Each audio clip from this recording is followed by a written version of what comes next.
नमस्कार दोस्तों आज हम एक नया टॉपिक पढ़ेंगे। वाक्य क्या होता है, मैंने आपको पिछली वीडियो में भी पढ़ाया है। एक हमने नया टॉपिक स्टार्ट किया है। वाक्य होता है शब्दों का व्यवस्थित समूह, जिससे कि हमें किसी वाक्य का, अपनी बात को कहने का या अपनी बात को हम सार्थक तरीके से दूसरों को समझा सकें और दूसरे की बात भी हम समझ सकें। ऐसा एक वाक्य, सार्थक समूह किसका? शब्दों का वाक्य कहलाता है। वाक्य में शब्द जब वाक्य में प्रयुक्त हो जाते हैं तो वह पद कहलाते हैं। और वाक्य के यहाँ पर दो भेद होते हैं। कौन कौन से? एक रचना के आधार पर और एक अर्थ के आधार पर। रचना के आधार पर जो भेद होते हैं वाक्य के, वो 8 होते हैं।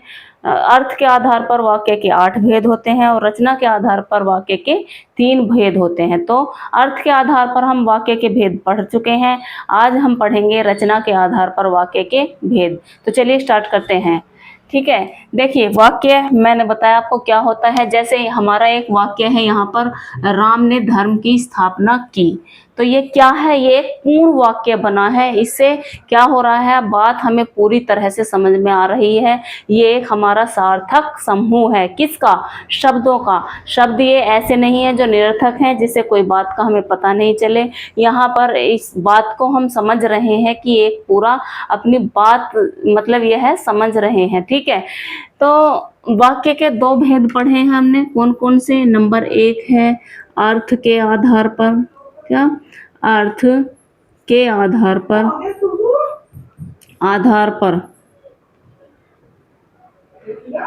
आधार पर वाक्य के भेद। वाक्य के भेद, वाक्य के भेद कितने होते हैं? 8 होते हैं। नेक्स्ट है नंबर 2, रचना के आधार पर। रचना के आधार पर,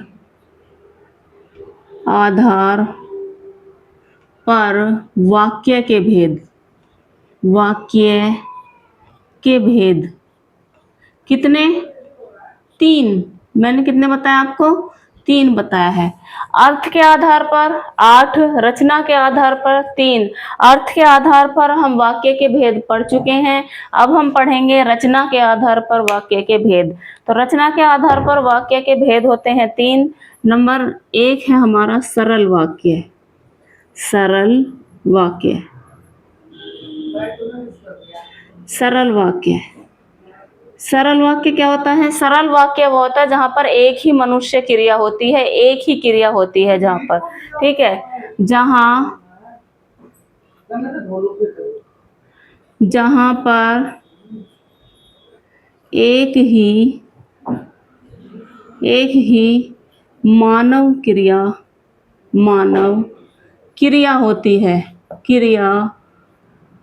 होती है, वहां क्या होता है? वहां पर सरल वाक्य होता है। ठीक है, सरल वाक्य जैसे बच्चे खेल रहे हैं। एक, बच्चे खेल रहे हैं, बच्चे खेल रहे हैं। मोहन खाना खा रहा है, मोहन खाना खा रहा है, खाना खा रहा है। तो यहाँ पर क्या हो रहा है? एक ही मानव क्रिया है, बच्चे खेल भी रहे हैं। यहाँ पर बच्चे खेल रहे हैं तो एक ही काम हो रहा है, बच्चे बस खेल रहे हैं। और यहाँ पर मोहन खाना खा रहा है, एक ही काम हो रहा है, मोहन बस खाना खा रहा है, वो इससे अलग कुछ नहीं कर रहा है। जहाँ पर एक मानव क्रिया होती है वहां पर सरल वाक्य होते हैं। नंबर 2 है हमारा, सेकंड क्या है? सेकंड है संयुक्त वाक्य। संयुक्त वाक्य,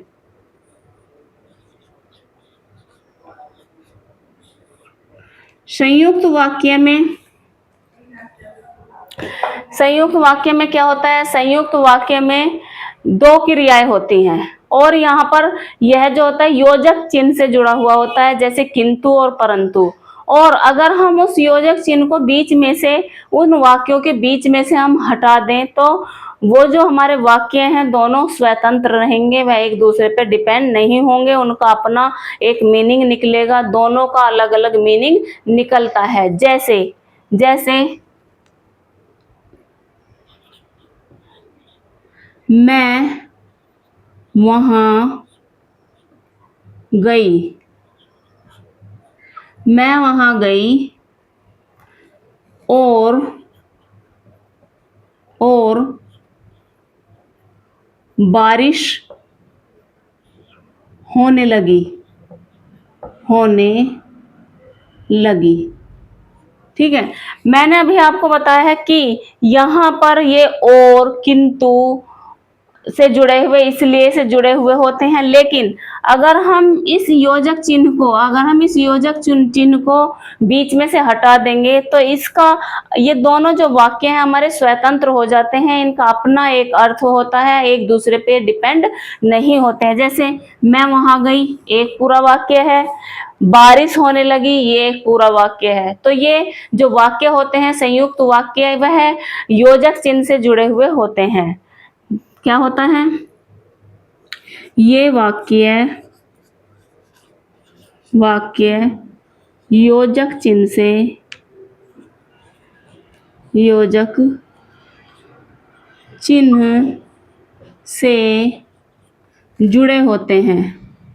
जुड़े होते हैं। किंतु अगर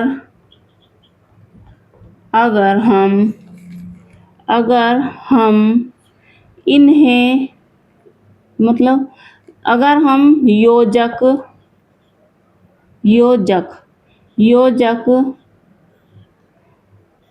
चिन्ह को हटा देंगे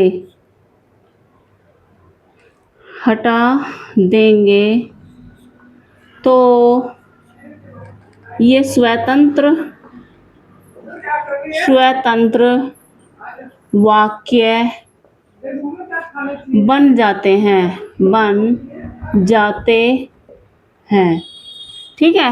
नेक्स्ट है हमारा नंबर 3, मिश्र वाक्य। रचना के आधार पर वाक्य का तीसरा भेद होता है मिश्र वाक्य।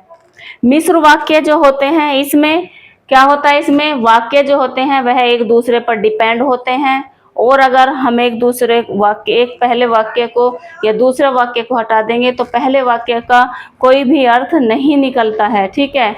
तो इसमें क्या होता है, दोनों ये इसमें एक वाक्य प्रधान होता है और दूसरा वाक्य गौण होता है। यह एक दूसरे पर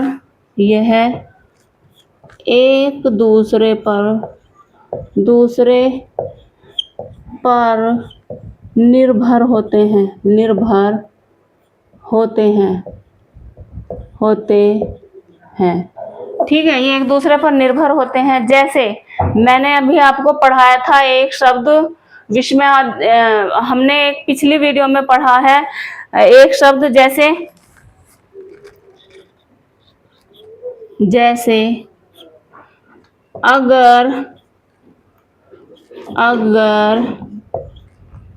मैं दौड़ कर जाता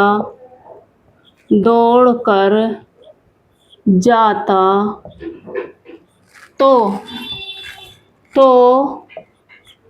चोर को पकड़ लेता। ठीक है। तो यहाँ पर जो एक वाक्य है वह दूसरे वाक्य पे डिपेंड है। अगर मैं चोर को पकड़ लेता, कब पकड़ लेता, कैसे पकड़ लेता, अगर मैं दौड़ कर जाता। तो जो यहाँ पर ये दूसरा जो वाक्य है वह पहले वाक्य पे डिपेंड है, इस पर निर्भर होता है। ठीक है, किसमें? मिश्र वाक्य में। मिश्र वाक्य में एक वाक्य दूसरे वाक्य पर निर्भर होता है और एक वाक्य इसमें प्रधान होता है और दूसरा वाक्य जो होता है वह गौण होता है। और सरल वाक्य में क्या होता है? सरल वाक्य और किंतु से जुड़ा हुआ होता है और यहाँ पर दोनों वाक्य जो होते हैं वह स्वतंत्र होते हैं। अगर एक वाक्य नहीं होगा या इसे हम योजक चिन्ह को हटा दें तो दोनों वाक्य जो है वह स्वतंत्र हो जाते हैं। सरल वाक्य में यहाँ पर एक ही मानव क्रिया होती है, जैसे बच्चे खेल रहे हैं, मोहन खाना खा रहा है। तो मैंने आपको पिछली वीडियो में, अपनी वीडियो में अर्थ के आधार पर वाक्य पढ़ाए हैं और इस वीडियो में मैंने रचना के आधार पर वाक्य पढ़ा दिए हैं। वाक्य हमने 2 दिन में पूरे कर लिए हैं और इसके मैं MCQ भी आपको करा दूंगी। तो ये जो टॉपिक है सभी हिंदी एग्जाम में पूछने वाले बहुत महत्वपूर्ण यह टॉपिक है। अगर यह वीडियो आपको पसंद आई है तो आप मेरी वीडियो को लाइक, शेयर और सब्सक्राइब कीजिए और अगर जैसी भी आपको ये वीडियो लगी है आप मुझे कमेंट में लिखकर भेजिए। ठीक है, थैंक यू।